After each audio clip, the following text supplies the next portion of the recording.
Statement তৈরি আছে? আগে কি বলে একটু বাকি। একটু বাকি? এই এক ক্যাসে দাঁত কতদিন বাজাবে? আগে কি বলে বুঝতেই তো পারছে না, আমি আপনার কোনো কথাই বুঝতে পারছি না।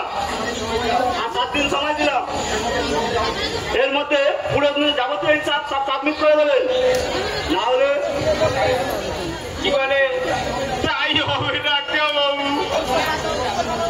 সরকার আপনাদেরকে কাজ করার জন্য মাইনে দেয়, টাকা দেয়, কিন্তু কিন্তু আপনারা নির্লজ্জ ভাবে কাজ না করে টাকা নেন। আগে কি বলে পবিত্র বাবু বলছিল। পবিত্র বাবু মানে ওই অঞ্চল প্রধান পবিত্র সাহা? না না, পবিত্র সাহার সঙ্গে এই স্বাস্থ্যকেন্দ্রের কোনো সম্পর্ক নেই। দেখি এতদিন পবিত্র বাবুর কথা মতো এতদিন যা হয়েছে আজ থেকে আর তা হবে না। কিন্তু কি বলে কোনো কিন্তু নাই। এই বনপাহাড়ি স্বাস্থ্যকেন্দ্রের মেডিকেল অফিসার আমি, অতএব এখন থেকে আমি যা বলবো তাই হবে। এই কথাটা মনে থাকবে। থাকবি ডাক্তারবাবু, খুব মনে থাকবি। কি বলে খুব মনে থাকবে। যান, যারা ওষুধের জন্য লাইনে দাঁড়িয়ে আছে ওদের ওষুধ দিয়ে ছেড়ে দিন। হ্যাঁ, কারোর কাছ থেকে ওষুধের দাম নেবেন না।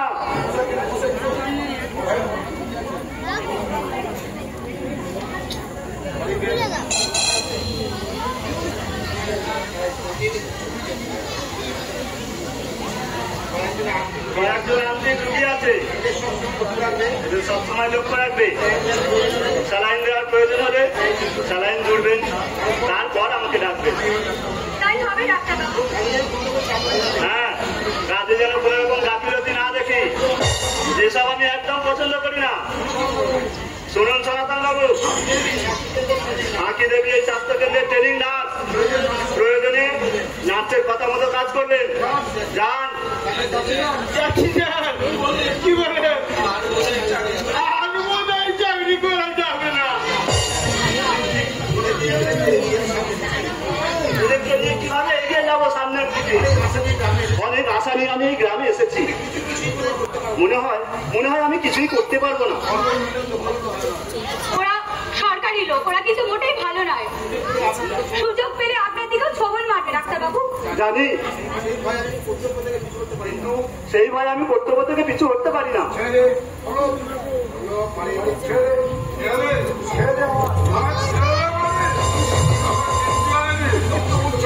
গুরু সেলাই করতে হবে।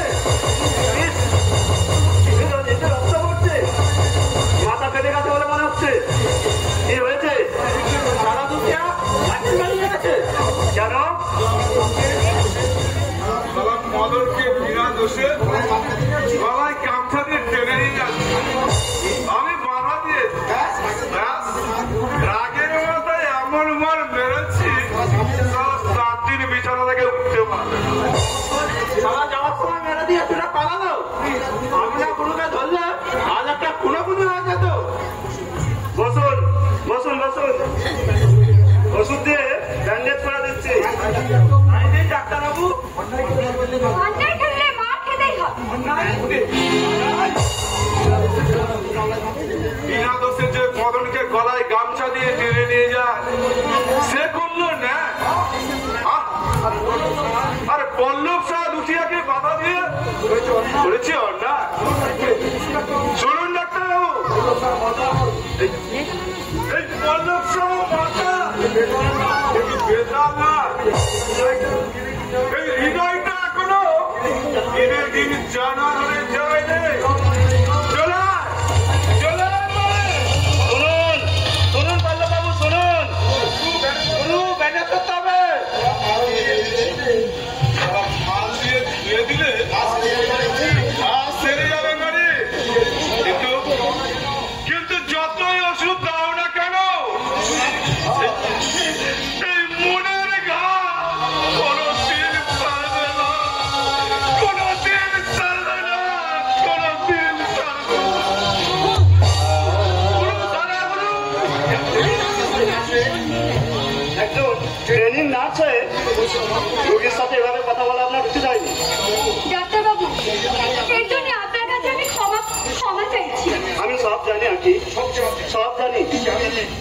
জানেন আপনি? এক অরণ্যের প্রেমের বাগদত্তা প্রেমের কাহিনী, আঁকি পল্লবী বিরহের ব্যথা। ডাক্তার বাবু, যাও, পরে পরে তোমার মুখ থেকে সব শুনতে চায়। কি লাভ ডাক্তার বাবু?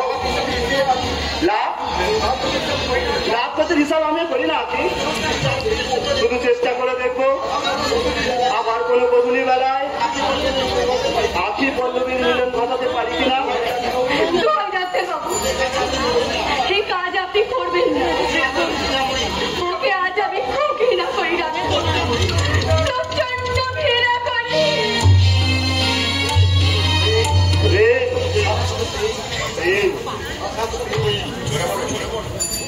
শাশ্বত প্রেম, তবু যেন ফুলকু কাঠের চুড়ি, সামান্য আঘাতেই ভেঙে টুকরো টুকরো হয়ে যায়।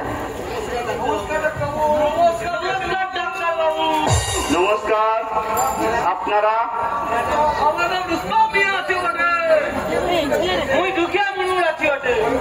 বলুন, কি দরকার আমার সাথে?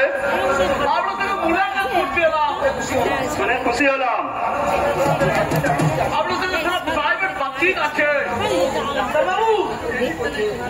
নতুন এলি বটে, তাই সব বুঝতে পারছি।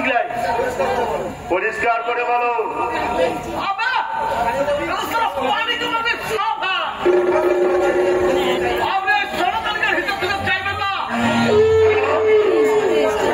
বাবুর হুকুম আছে বটে, এতদিন বাবুর কথা মতন কাম হয়েছে, আজও হবে। টাকা আপনার কলকাতা থেকে যে ওষুধ সাপ্লাই দেয় ও তোকে নিতে হবে মাঠে।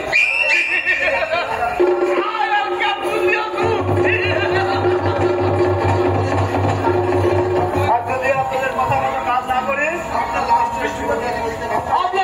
সুবর্ণাকে নদীকে ভাসবে, ওর বহুত খেয়ালি হয়ে যাবে ডাক্তার। তোরা ভুল জায়গায় পা দিয়েছিস।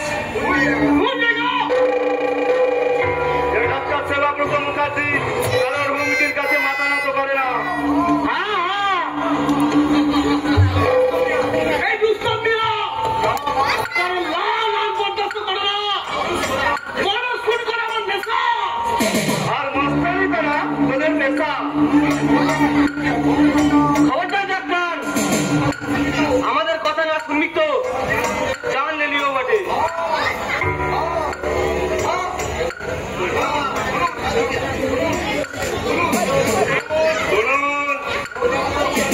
সেবাব্রত মুখার্জি মনুষ্যত্ব বিবেক এখনো স্বার্থের হাতে বেঁকিয়ে দেয়নি।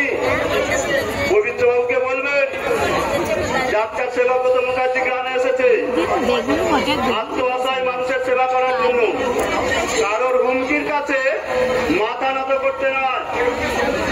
কেউ তো সমাজকে পাঠিয়েছেন দেখো, সবার তোমায় ঠেকাই হবে।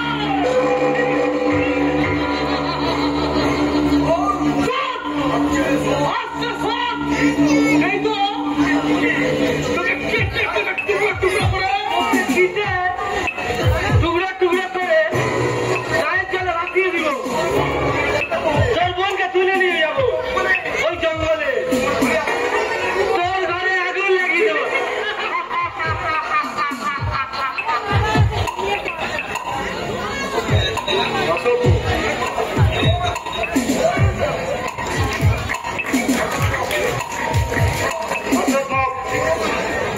ইম্পসিবল। চারিদিকে শুধু অসংখ্য পবিত্র সাহা অক্টোপাসের মতো বাহু বিস্তার করে আমাকে গ্রাস করতে চলেছে। আমার মনুষ্যত্ব বিবেককে এদের সাথে আমি একা কিভাবে লড়বো?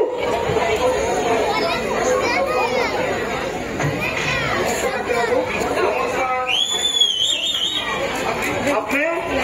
আমি কলকাতা পত্রিকা অফিস থেকে আসছি। ও আচ্ছা আচ্ছা, আসুন। আপনি সাংবাদিক? ঠিক ধরেছেন। 58 পঞ্চায়েত নির্বাচনের আগে কিছু অত্যন্ত অঞ্চলের কিছু অকৃষণীকে আমাকে এখানে পাঠানো হয়েছে, তাই আপনার সাহায্য একান্তই কাম্য। নিশ্চয় পাবেন। এই অঞ্চলের গরিব আদিবাসী জনগণের কাতর আবেদন আপনার পত্রিকার মাধ্যমে ছড়িয়ে দিন। সারা দেশের সভ্য নাগরিকের দরবারে। কিন্তু আমি যেটা ভেবে পাচ্ছি না, আপনার মতো একজন ডাক্তার কলকাতার কোথার ছেড়ে এই অজ পাড়াটায় পাহাড়ির প্রেমে বাঁধা পড়ে গেছে বুঝে। ঠিক বলেছে একালাব্য, বন পাহাড়ি প্রেমে বাধা পড়ে গেছি। এই মাদলের ডিমে ডিমে সুর, পলাশের লাল রং, মহুয়া পলাশের গন্ধে গ্রামটা বোধ হয় মাতাল হয়ে গেছে। কলকাতায় জানলাম আপনি স্বাস্থ্যমন্ত্রী জামেখানা আহ্বানে সারা দিয়ে এখানে এসেছেন। ঠিক শুনেছেন। আমরা সবাই যদি অর্থের মহে শহরে পড়ে থাকি, তাহলে এই গরিব অসহায় মানুষগুলোকে কে দেখবে, কেউ শেখাবে বাঁচার মঞ্চ। কিন্তু আজকের ডাক্তারদের সেবা করে না, তারা করে ব্যবসা। অস্বীকার করি না, কিছু অসাধু চিকিৎসক অর্থ উপার্জনের জন্য নিজেদেরকে বিলিয়ে দিচ্ছে স্বাস্থ্যের হাতে। সরকারি হাসপাতাল থেকে শিশু বদল, মোগলি মাঝির নামে এক অগ্নিদগ্ধ, আদিবাসী মহিলাকে কুকুরে ভক্ষণ, যান পায়ের বদলে বামায় অস্ত্র বোঝা, সরবানির বদলে সামনে জনগণের বাস, এসব ঘটনা প্রমাণ করে ডাক্তাররা কতখানি কর্তব্য করেন। লজ্জা হয়, এদেরকে দেখে লজ্জা হয়। কর্তব্যে অবহেলার জন্য এদের প্রকাশ্যে রাজপথে গুলি করে মারা উচিত। আপনার ওখানে উদ্দেশ্য চিকিৎসার মধ্য দিয়ে এই মানুষকে সেবা করা। আপনাকে উদার মনোভাবাপন্ন ডাক্তার হিসাবে বর্ণনা করলে ভুল করবেন। আপনার পত্রিকায় স্থান দেবেন। এই একালব্যতে আর ওই পল্লবাবুরে যারা ঘুমের দেশে আনবে নতুন প্রভাত, নতুন সূর্য। আশ্চর্য মানুষ আরো একজন আছে, আমাদের ছোটবাবু পল্লব সাহা, যে হিন্দু মূল্যে পড়াতে চায়, মুসলমানের অস্তে রাজ্যকে সেবা করে, আর আমাদের মতো ছোট জাতের মানুষদের আইনের কাছে ডেকে যায়। বাহ, এবার মানুষের সঙ্গে পরিচয় অবশ্যই দরকার। আপনি কি করেন? আমি বাঁচার জন্য লড়াই করি। আর মানে মায়ের জন্য, সব ভূমির জন্য লড়াই করি। আচ্ছা বলতে পারেন, মাথার ঘাম পায়ে ফেলে অরণ্যের হিংস্র জন্তু জানোয়ারের সঙ্গে লড়াই করে যে জমি আদিবাসীরা দখল করেছে, সেই জমির প্রকৃত মালিককে? এ প্রশ্নের উত্তর দেবে আগামী সংগ্রাম যুব সমাজ। এ প্রশ্নের উত্তর দেবে 1855 খ্রিস্টাব্দের রক্তাক্ত ইতিহাস। ইতিহাস ইতিহাস কিন্তু অন্য কথা বলে। ইতিহাস বলে সাঁওতালরা নির্ভয় মৃত্যুকে বরণ করছে, কিন্তু কোনদিন আত্মসমর্পণ করেনি। কারণ আমাদের সংগ্রামের উদ্দেশ্য স্বাধীন সাঁওতাল রাজ্য স্থাপন। জাদুধরকে চেনেন? হ্যাঁ, উনি আমাদের নেতা। আর আপনি? আমি ঝাড়খণ্ড আন্দোলনের একজন নির্ভীক সৈনিক।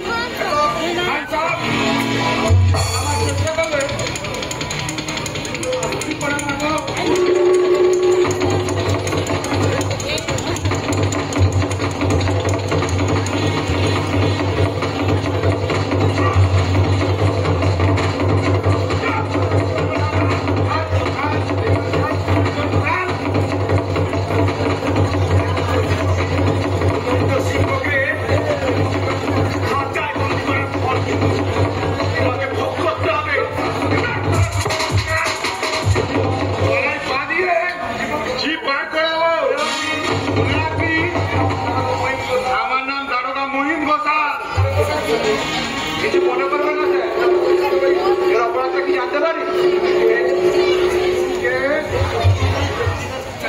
সত্যসন্ধানী পত্রিকার স্টাফ রিপোর্টার।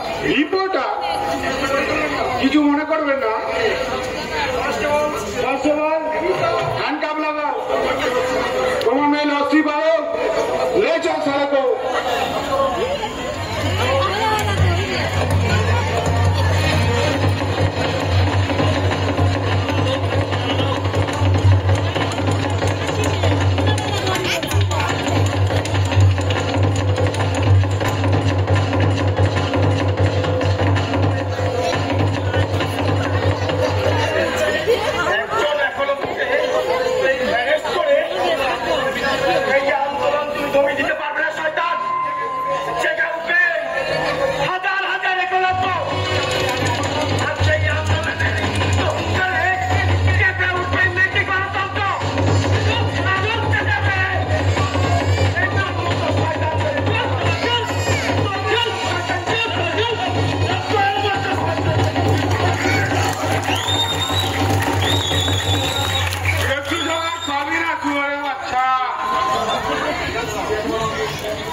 নকশাল আন্দোলনে সিএম ক্লিয়ার পেয়েছি।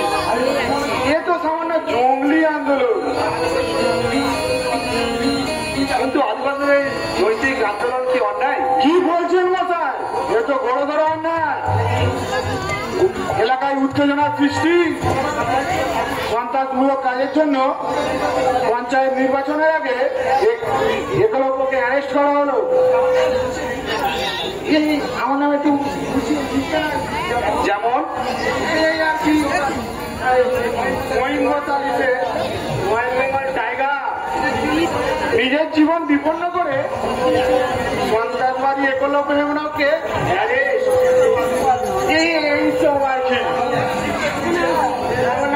লিখেন বুঝি আর কি লিখবো।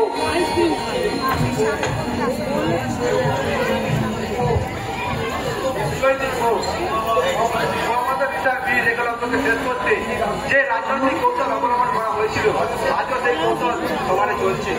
তাই আমি আমার ১৪ পাতার পত্রিকায় লিখব ওই ঘুষখোর প্রশাসনের কর্তাদের কথা।